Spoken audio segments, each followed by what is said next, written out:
नहीं यार, यानी कि पीर मियां नवाज शरीफ की शक्ल उनको पसंद की। हाँ?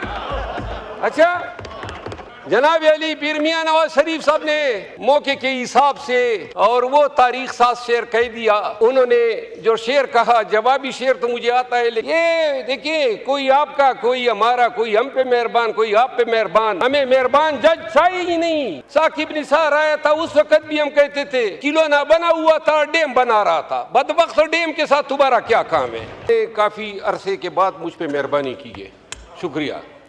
जनाब अली, दो गुजारिशात हैं।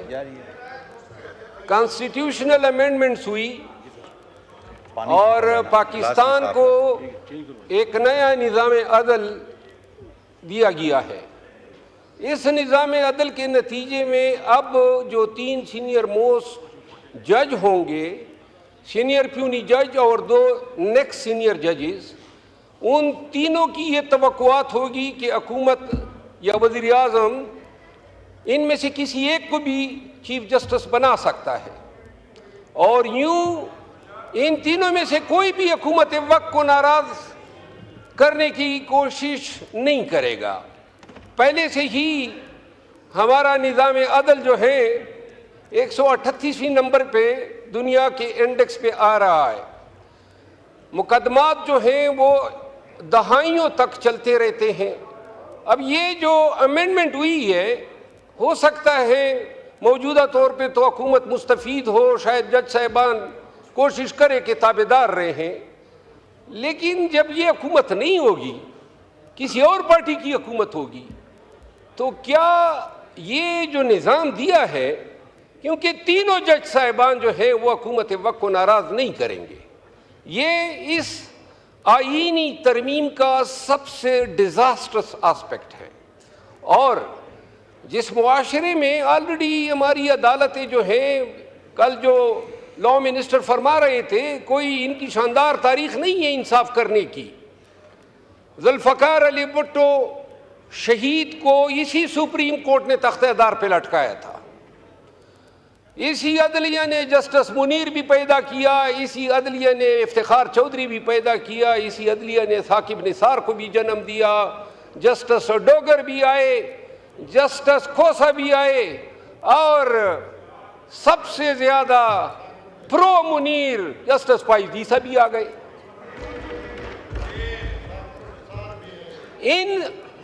इस निज़ाम अदल की होती हुई जो पहले से था, कोई मायनाज नहीं था। मैं 32 साल मेरे हो गए इस पेशे से वाबस्ता।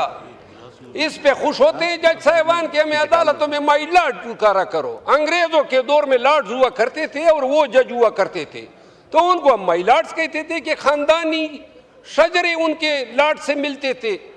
यहाँ पे तो अब जिस तरीके से इफ्तिखार चौधरी ने भर्तियों का सिलसिला शुरू किया और जो जज साहिबान एलिवेट हो गए, और अब जो सुपीरियर जुडिशरी पे जो अदलिया बैठी हुई है, वो उस समेत बंदियाल भी समेत, वो भी कोई इतना मायनाज जज नहीं था, उसने भी दड़न तख्ता किया था। ये देखिए, कोई आपका कोई हमारा, कोई हम पे मेहरबान कोई आप पे मेहरबान, हमें मेहरबान जज चाहिए ही नहीं, आज़ाद जज, बल्कि आज़ाद से भी ज्यादा जिम्मेदार जज चाहिए जो इंसाफ कर सके।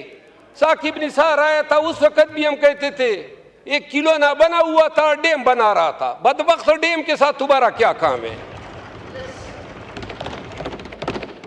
फिर आप ये देखें, फाइज ईसा के बंदियाल आया 12 बजे, उसने अदालत भी खोली, और फिर वही बंदियाल साहब थे, सुप्रीम कोर्ट ने तारीख में पहली दफा फैसला दिया, और जब हुकूमत ने आंखी दिखाई तो उस फैसले पे कोई अमल दरामद नहीं हुआ। इससे पाकिस्तान में कानून की हुक्मरानी की बेखनी हुई। जनाब अली, गुजारिश ये है कि ये जो बिलावल भुट्टो जरदारी साहब काजी फाइज ईसा को जो खराज तहसीन पेश कर रहे थे, जो डोंगरे बरसा रहे थे, ये वही काजी फाइज ईसा हैं जिसने पाकिस्तान की सबसे बड़ी पार्टी को बेनिशान किया। ये वही काजी फाइज ईसा हैं जिसने एन अमेंडमेंट से पहले रिव्यू 2 दिनों में फिक्स करके जमीन फरोशी के लिए रास्ता हमवार किया और फिर हमारे एमएनएज वहां से बरामद हो गए। और वो एमएनएज, अब वो एमएनएज जो थे हमारे पहले कोलीग थे, वहां पे गए, यहां हमारे अरब दोस्त भी मौजूद हैं, लेकिन उनको अरबों अरबों रुपए मिले थे। नहीं यार, यानी कि फिर मियां नवाज शरीफ की शक्ल उनको पसंद थी। हाँ, अच्छा, यानी बड़े ही बेजोक लोग थे।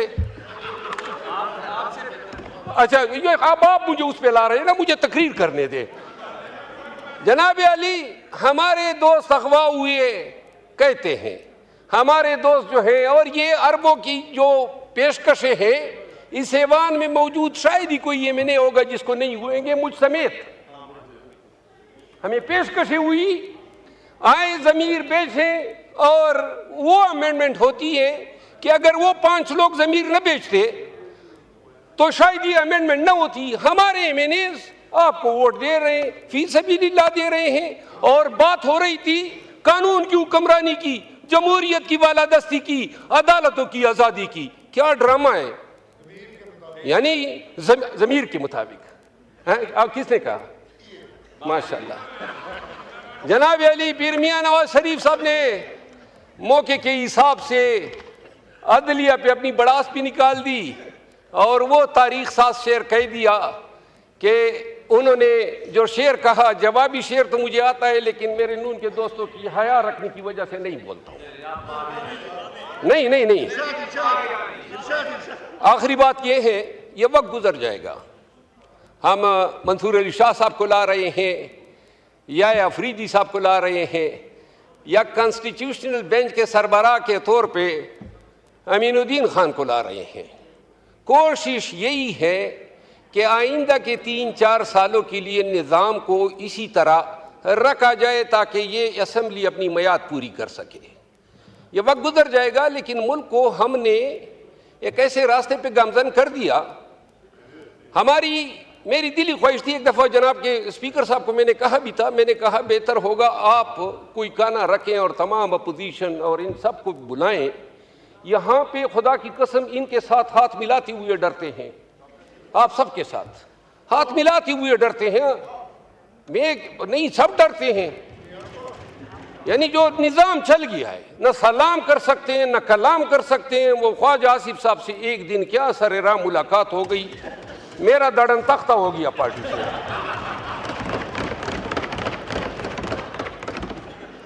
तो मेरी गुजारिश ये है जनाब स्पीकर कि ये जिस तरीके से अमेंडमेंट लाई गई, शायद ही बॉर्डर लाइन पे हम रह गए। थोड़ा सा अगर एक हमें अकोमोडेट कर देते तो ये कंसेंसस से भी लाई जा सकती थी। हाँ जी सर, मुझे तवज्जो आप सारी अपनी तरफ खींच रहे हैं। जनाब डिप्टी स्पीकर साहब, आखिरी बात यह है कि लकी सीमेंट एक इदारा है जो लकी मरवत में कायम है, एशिया का सबसे बड़ा सीमेंट प्लांट है।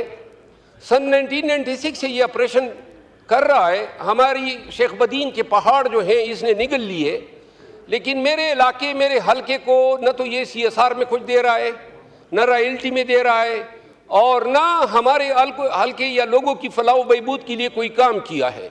मेरी इस्तदा ये है, जो मिनिस्टर है इंडस्ट्रीज़ के, उनसे इस्तदा है कि ज़रा ये मुलाहिदा कर ले। वाहिद ये शेल है, पेट्रोलियम इंडस्ट्रीज़ हैं, जितने एक्सकेवेशन होते हैं वो अपना किरदार अदा करते हैं। तो लकी मरवत के लिए जो लकी सीमेंट जो हमारे हकूक़ पे बैठी है, इस हवाले से अगर वो कोई आप मुलाकात का उनको कह दे, मैं अपने इलाके की डेलीगेशन ले जाके उनके सामने रख दूंगा। इन तमाम गुजारिशात के साथ आपका मशकूर हूँ कि आपने मेहरबानी की, शफ़क़त की। बहुत शुक्रिया।